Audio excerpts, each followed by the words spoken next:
Hi everyone and welcome to another tech review, and this time we're going to take a look at the Dell Latitude m5-6y57 convertible or Windows tablet. So when this tablet first launched in 2016, which is now roughly about 3.5 years ago, the launch date, it was originally priced around 1,100 euros here in Germany. But now you can get them used, and I got this specific model used for about 200 euros, which is a pretty nice deal. And also you usually can get a keyboard to the device, which will magnetically dock the device and make it into a convertible. And these keyboards usually were also pretty expensive new, and now you get them used, or even this was basically brand new but was sold as used, and they are around 70 euros. So despite most Atom-based tablets you will get around this price point, this tablet actually comes with an m5-6y57, which is a pretty decent dual-core CPU. Even for today's standards, the base clock is just at 1.1 GHz, but when the terminal budget is high enough, it can clock up to 2.8 GHz on single core, which is not that bad actually, and the per clock speed is much higher than on an Atom-based tablet anyway. Also, this particular model comes with 8 GB of DDR3 RAM, which is pretty impressive for this price point again. What's also really interesting and nice about this DDR3 RAM is that it's clocked at 1600 MHz, which isn't that bad for a tablet again, and it's also dual channel RAM, and this will get pretty interesting when we are later going into the graphics benchmarks or gaming benchmarks, because usually since this has obviously an onboard graphics, the HD 515, which is pretty common for these CPUs, the dual channel will pump up the performance quite a bit. But we will get into the gaming section later. It also comes with a 256 GB M.2 SSD, which is relatively fast, and you can also expand the storage with a micro SD slot. Usually I think there's 1 TB you can buy now, but the reasonable price should be around 200 to 400 GB. So it's expandable, but keep in mind micro SD is much slower than the internal SSD storage, of course, and as far as I can tell, it seems that micro SD is just an USB 2.0 standard, so it's not that fast. So it's more kind of a backup, but I wouldn't recommend using it on a daily basis for working stuff. I would always shift it to the SSD. But still, if you compare this to the Atom-based stuff, they usually come with 32 or I think 64 GB of eMMC. This is a much higher capacity and is also much faster. So port-wise, we have a proprietary charging connector at the bottom and also the keyboard dock connector. On the side you will find a USB-C port, which can also be used for charging, which is really convenient and it works really nice. You can also connect it for data usage, and you can also transfer external monitor signals. So I tried this with an HDMI USB-C adapter and it worked quite well, albeit just with 30 FPS at 4K, but this can also be down to the adapter I've used for this. Then we have a full-size USB port, which is nice if you having an external hard drive or an USB stick you want to connect to, or simply a mouse dongle or something. And then we have the micro HDMI output for directly connecting to a HDMI TV or something. And we have obviously a 3.5mm headphone jack. So battery wise, it's really interesting. The device actually has 2 batteries if you use the keyboard dock. The keyboard dock has a separate but a little bit smaller capacity battery, and if I use them both in combination, I can get easily around 8 to 10 hours of usage, like web browsing and so on. Of course, if you do a CPU heavy task, this will go a little bit down, but I still had 4 to 5 hours easily, even when gaming or something like this. So this is really nice, and usually I can use the device all day long without having to recharge it, which is a really nice thing. So performance wise, I run a Cinebench R15 to see how the raw CPU performance compares, and I got here a score of just 170, which is, to be honest, not that much. Even like entry level desktop CPUs have like 800 or even more. But you have to keep in mind a few things here. First of all, it's a 5 watt or less than 5 watt CPU, so this is mainly a constraint by like the design of the CPU, because it has to fit in a tablet cases. The other thing is that this complete device is passively cooled, and with the synthetic benchmarks, especially on these low power machines, they run quite like several minutes, and this leads that the device gets very hot, and there is no like active cooling which can get the heat out of the chassis. So which this means that usually the performance will get worse the longer the benchmark actually runs, and the CPU will downclock further. So I also got scores like 200 or even 250 with this device. It also depends like how many background processes are running. I mean, we are talking about a dual core CPU here after all, and you have to keep in mind when Windows is running and some background processes may take up the CPU while the benchmark is running, it will reduce the score obviously. So take that with a grain of salt, but this is what you can basically expect from a tablet with this CPU. So maybe we should move on to the more interesting part, and of course these devices were never designed to be capable of any gaming sort of, but I still find it interesting to see how far you can actually push these devices. And what we have is an Intel HD 515. We have 8 GB of RAM, which are shared between the CPU and the GPU. We have dual channel RAM and 1600 MHz, which is not that bad, at least like for DDR3. So let's see what we can expect. I will start with like less demanding games, and then we will move up to the more like modern games. So let's get it started, and for this let's start up with Dota 2.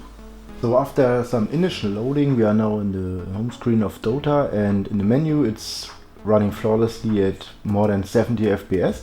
I have disabled VSync, so it's going all the way up. I've set the API to Vulkan because the GPU supports it, and it's supposed to give a bit more frame power, so let's try it. Otherwise, we are running actually at a native full HD, so at the native display resolution, but the screen scaling is set down, so it's basically the low preset, everything is disabled.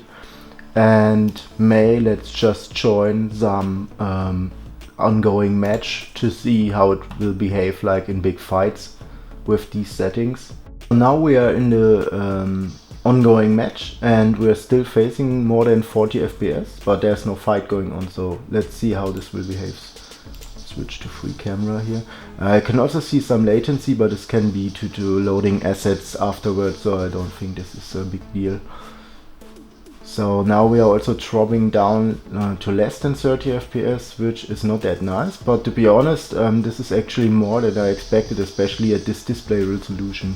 But I will try to turn down the resolution to HD first, so let's see how that will turn out. Oh, not window, we have to go full screen, sorry.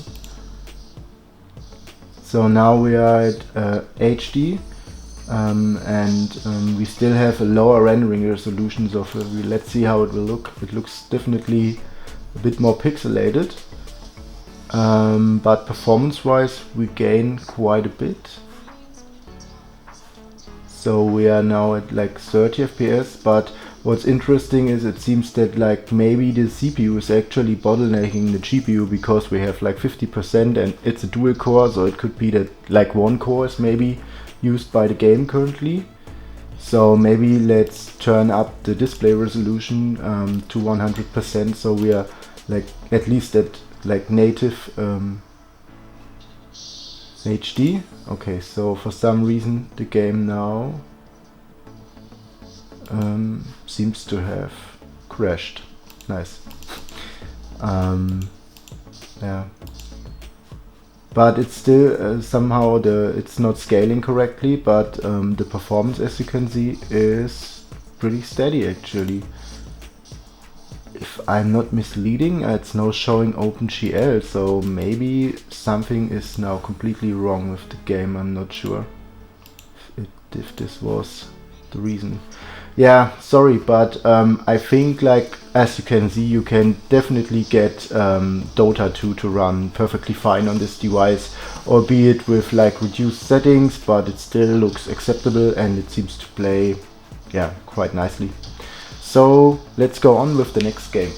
So next up we have CSGO, which is also, I think, a less demanding game. It also can be run by some of the Atom devices, I think, but usually not with much more than like 30 FPS or even less. Like, I'm now in the menu and we have already more than 70 FPS, which is nice to see. When we look at the graphics, I have set it to HD because I think full HD is out of the question with this onboard chip. So you probably should stick with HD. Everything is automatically set to very low. Yeah, and we will check how it will look on play first with the very low settings in HD.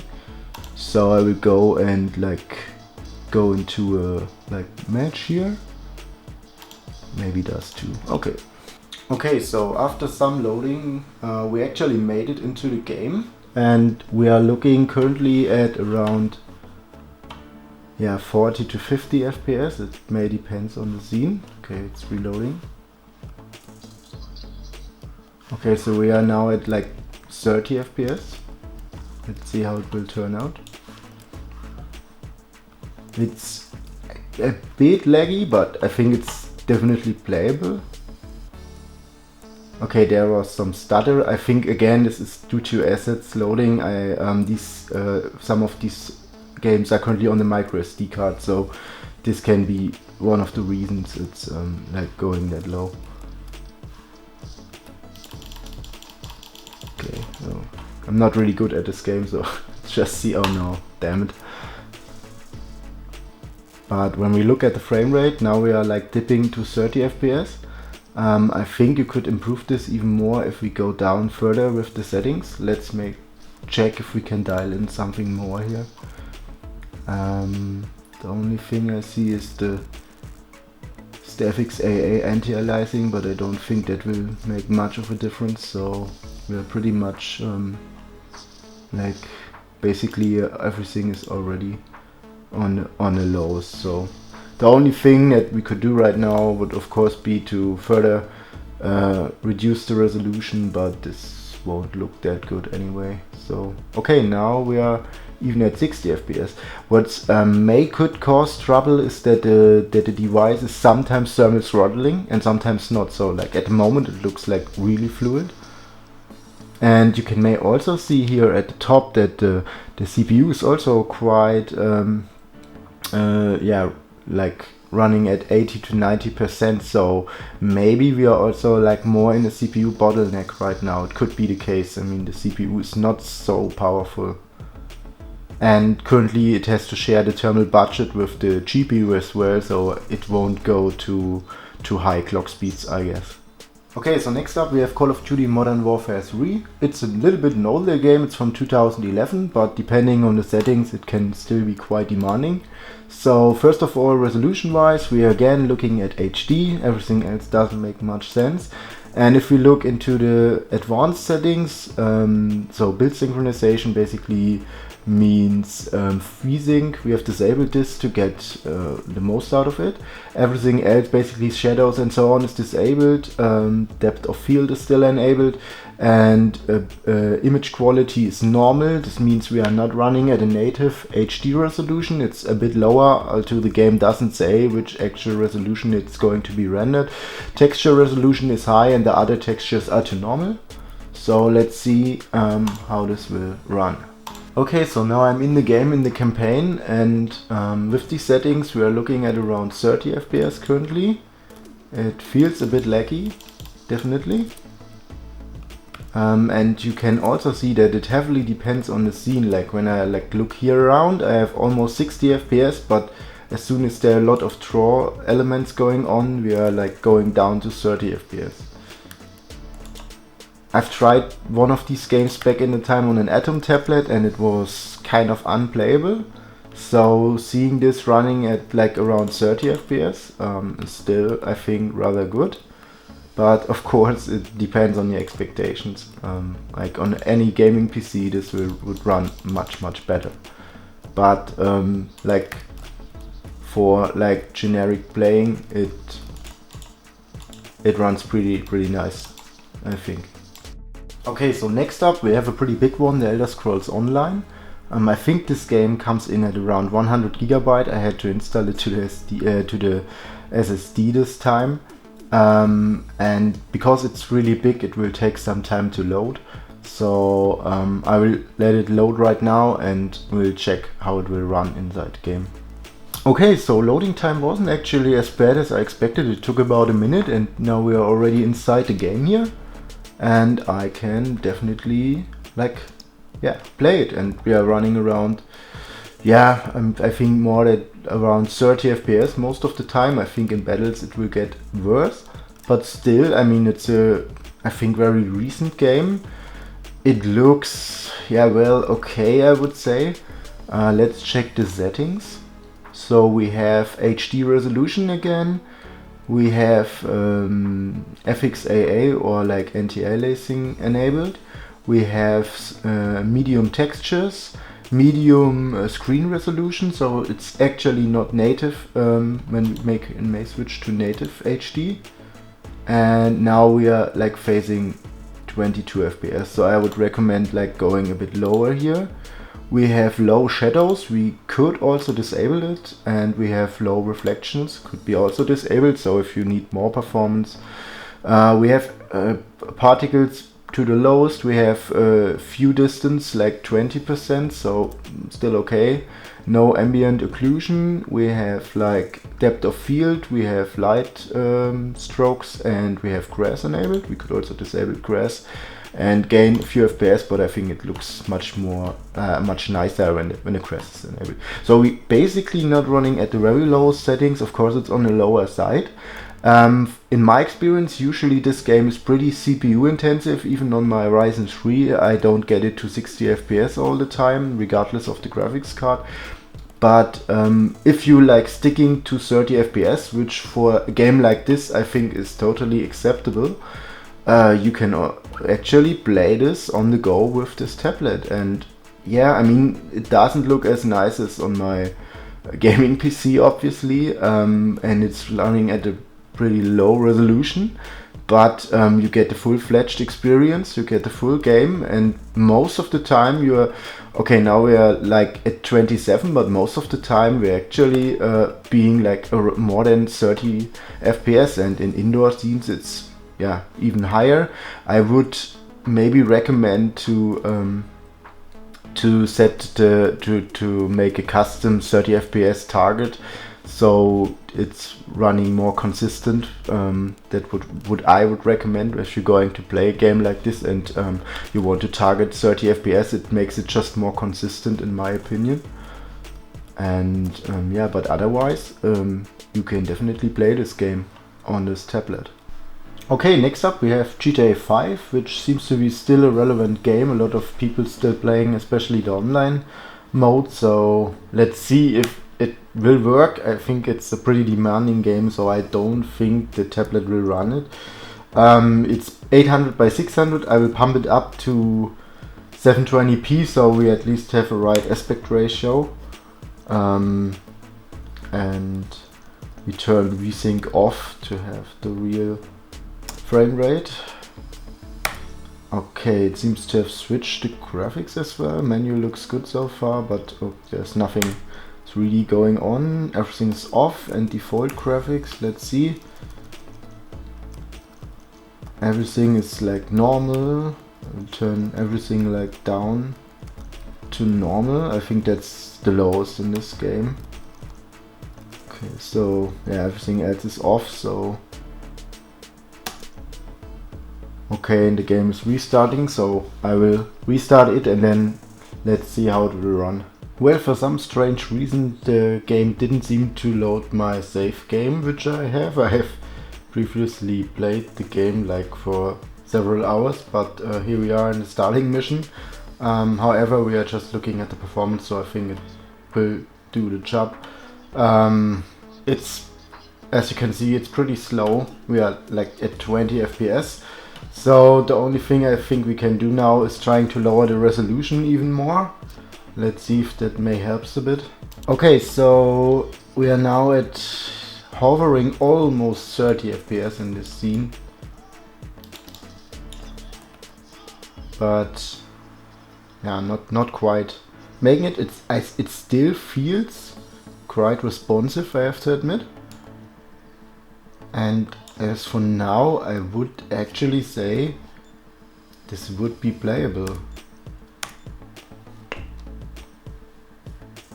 Let's check some more scenes. Okay, if there's a lot of effects going on, obviously it drops quite heavily. But yeah, I mean, we are at more than 30 FPS most of the time. It's pretty remarkable for a tablet, I think. Running a game like this at all. Yeah, now we have some heavy drops. If there's a lot of geometry, I think it's dropping down quite a lot. And it plays quite okay, I have to admit. Didn't expect it to work. So yeah, if you want to play GTA 5 on a tablet, with this one, it's actually kind of possible. So next up is Call of Duty Black Ops 3, and to be honest, I didn't even expect this game to start. This is the end of 2015 and also a pretty heavy hardware demanding game. And we are now in the menu. You can see it's very pixelated. And the frame rate is going all over the place. Currently we are most of the time at 30, but sometimes it's also stuttering.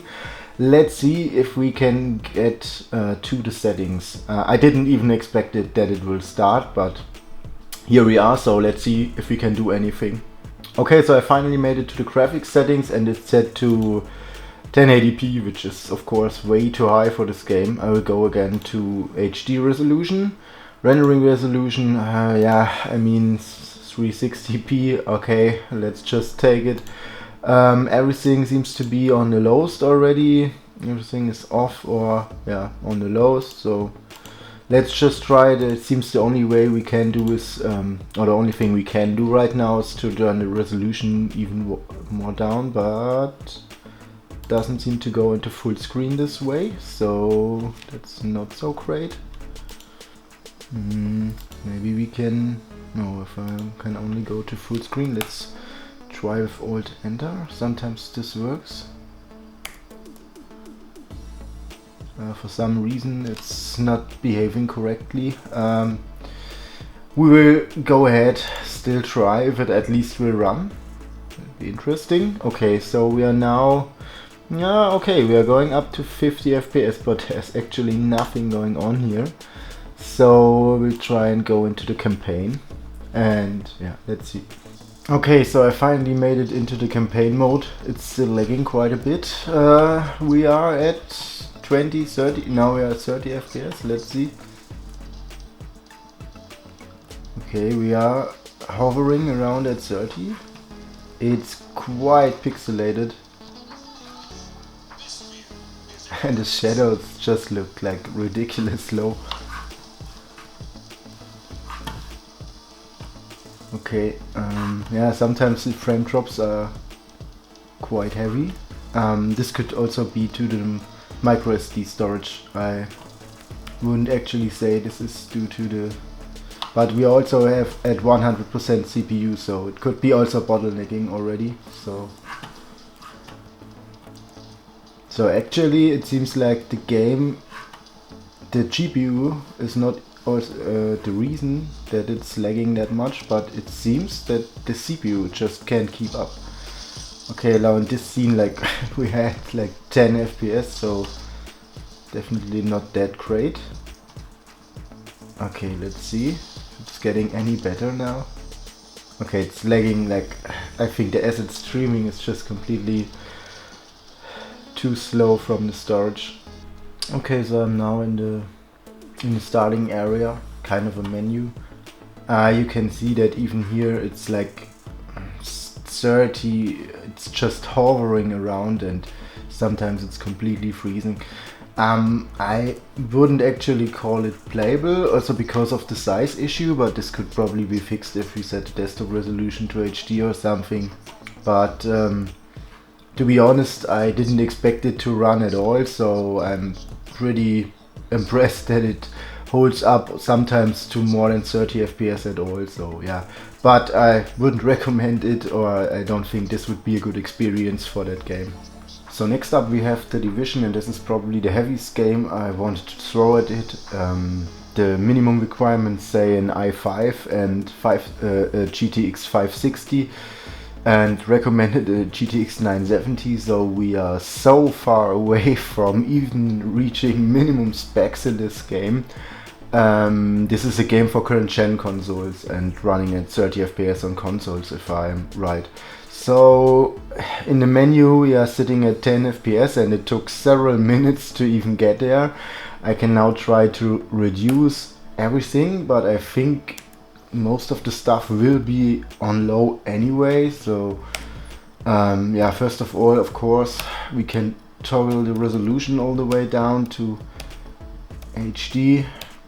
See if that may help a bit. Maybe we are hovering now 20.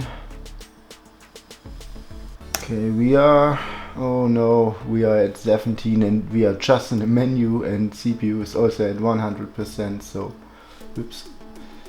Let's try, it's already low, there's nothing more like low, so I think we are, we can reduce the resolution to 50% scale, maybe this will help.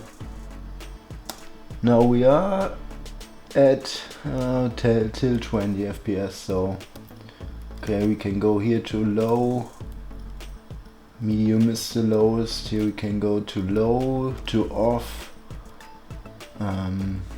everything's already off, so okay, let's try, but I'm afraid we won't get this at any playable frame rates. Okay, so I'm now pretty much at the lowest in any possible setting, so without like tweaking the game configs, I don't think we will get this to run, but I will go into the game and we'll give it a shot. Okay, we actually made it into the game and we are at, yeah, 20 FPS. It could be worse actually. I thought because we're in the menu we were just at 20, but yeah, I wouldn't actually call this playable. It also doesn't look correctly. It's like seems because of the low render resolution, everything has like pixelated edges, and yeah, the models are very low poly, so it doesn't look right. With some tweaking you may actually would get it to kind of work on this device. I mean, the fact that it's even like kind of runs is still impressive for like the chipset, the power, like 5 watt TDP, and like this onboard graphics we have here, that it even like running a game like this is pretty impressive, I think. But yeah, for like general playing, I actually wouldn't recommending this. So I would rather play this on a PC or like a gaming laptop. This is just not looking that good, and also doesn't really run that well. So yeah, in my opinion, like if you're desperately wanting to play this game and this is the only device you have, it may could work, but it's definitely not a great experience. So, but still, I didn't expect it to even run, so I'm still pretty much impressed that it even works on this tablet. So just as a small tip, you can obviously use the device as well to just stream games from another PC or laptop. I use Parsec for this here as an example, but you can also Steam Remote Play. For me, just Parsec worked the best, and it's also free to use, but your mileage may vary. It depends on the hardware and so on. So basically I just connect to my gaming PC here. It's now establishing a connection. The game is already open. For some reason the resolution has changed. Maybe you can just... I basically just remote controlling the PC in real time, but it's using the graphics card to accelerate the processing a bit, or quite a bit in fact. Okay, so here we go. I'm now inside the game, and it's basically I can now play the game in like highest settings with no lag. Frame rate will obviously depend on your remote system. This is using an RTX 2070, so it should be pretty decent. And yeah, I can basically play the game in with all the features and effects, and it's looking also quite good. This is now running at higher than full HD, so it's looking pretty smoothly. You sometimes get a bit of artifacting, especially here in the sky, but this is everything is running over Wi-Fi 5 GHz, so it's pretty decent I think, and it looks pretty nice. And yeah, if your device can't handle the game, this can also be a nice option to play the game on your couch or something using the tablet. So yeah, well, I didn't expect the gaming test to be that positive. Every game we saw it at least run. I mean, I didn't expect like games like The Division and even GTA 5 and Elder Scrolls Online is also a pretty big game. I didn't expect it, some of them at least, to even start up, but every game actually started up. Some of them were also quite playable. I think especially Elder Scrolls Online, it's like running this as 30 FPS is quite decent experience. Of course, it won't look that good. You have to keep in mind, like, it's a tablet, it's not a gaming laptop or even a gaming PC, of course, so you have to lower your expectations, of course. But I think the only game that, or games that weren't really playable were like Black Ops 3, which in my opinion was just too laggy and too slow and too pixelated to be playable with a decent experience. And I also wouldn't recommend to play The Division on this device, it's just too slow. But as I also showed you, you can use it like tools with Parsec or like remote play from Steam. You could use it as a remote gaming device. You could also use Stadia from Google if you want to have it on the go, at least if you have decent internet connection, of course. But in your home you could also use a personal PC and just stream from your PC, so this works perfectly fine.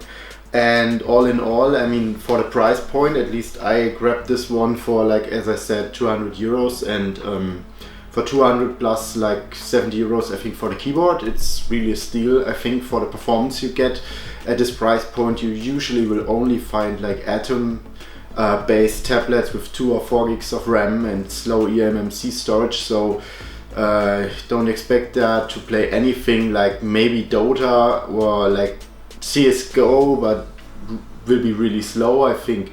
So, and on this one you can play a lot of games if you want to. Of course, it isn't designed to play games, but as you saw, it kind of worked. And of course, it's also pretty nice for like some basic tasks like photo editing and so on. I mean, again, you have to keep in mind, like, you have a limited power, you just have dual core, of course, but it actually gets the job done pretty nice, and a pretty decent battery life, a pretty nice screen. So all in all, I was really impressed and didn't expect it to be to run the games that smooth. Yeah, I hope you enjoyed this video. If I missed the game, please tell me in the comments. Maybe I can check it out later. If you like videos like that, please tell me, so maybe I can check if I find other devices and play around with these. And yeah, otherwise I hope to see you in the next video. Bye.